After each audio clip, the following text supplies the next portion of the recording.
কয়েকটা step follow করেই শুক্তো কিন্তু খুবই ইজিলি করে নেওয়া যায়।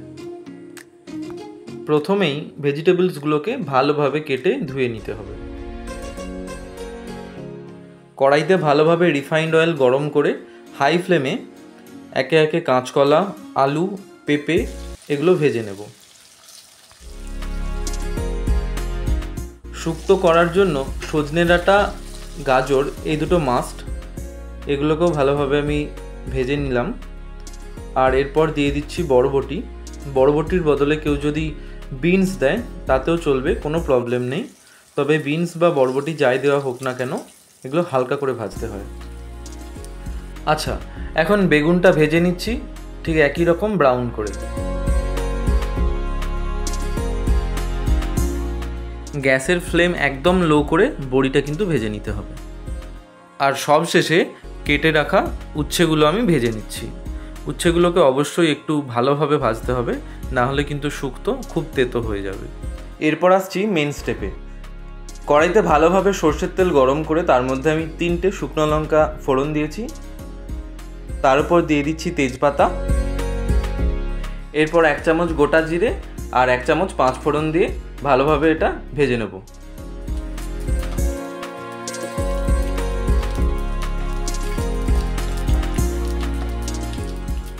জিরে, 5 ফোড়ন এগুলো ভাজা হয়ে গেলে 1 চামচ আদা বাটা দিয়ে দিলাম। একটু ভেজে নিয়ে এর উপর দিয়ে দেবো আমি টমেটো কুচি। এরপর একে একে হলুদ গুঁড়ো, লঙ্কা গুঁড়ো, পরিমাণ মতো লবণ, সর্ষে পোস্ত পেস্ট।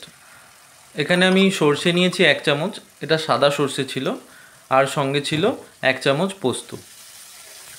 মশলাটা খুব ভালোভাবে কষিয়ে নিয়ে যখন দেখব মশলা থেকে তেল ছেড়ে যাচ্ছে, তখন তার মধ্যে দিয়ে দেব পরিমাণ মতো জল।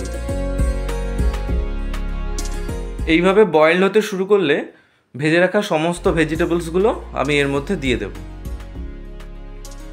দুধের মধ্যে যেহেতু মিষ্টি ভাব আছে, তাই এখনই দুধটা দেব না, না হলে ভেজিটেবলসগুলো ভালোভাবে সেদ্ধ হবে না, মানে বাকি যে 20% সেদ্ধ হতে বাকি আছে সেটা হবে না।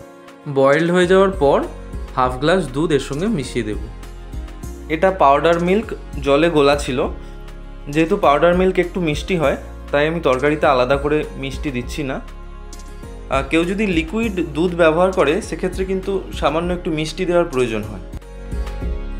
শুক্তোর তেতো স্বাদ আনার জন্য ভেজে রাখা উচ্ছেগুলো আমি এখন ভালোভাবে মিশিয়ে নেব।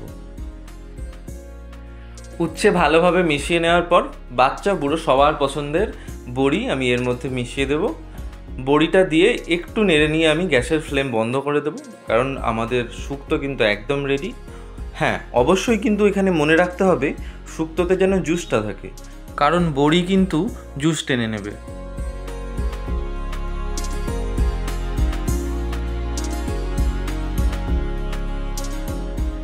অনুষ্ঠান বাড়ির মতো শুক্তো কিন্তু এখানে একদম রেডি। এরপর গরম মশলা আর ঘি ছড়িয়ে গরম গরম ভাতের সঙ্গে পরিবেশন করুন এই সুস্বাদু শুক্তো।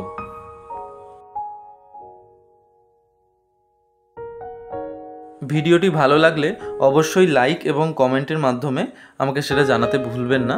সেই সঙ্গে যদি আপনি আমার চ্যানেলের নতুন দর্শক হন, অবশ্যই চ্যানেলটি সাবস্ক্রাইব করে রাখুন, তাতে করে আমার চ্যানেলের নতুন ভিডিও সবার আগে আপনিই দেখতে পাবেন। ধন্যবাদ।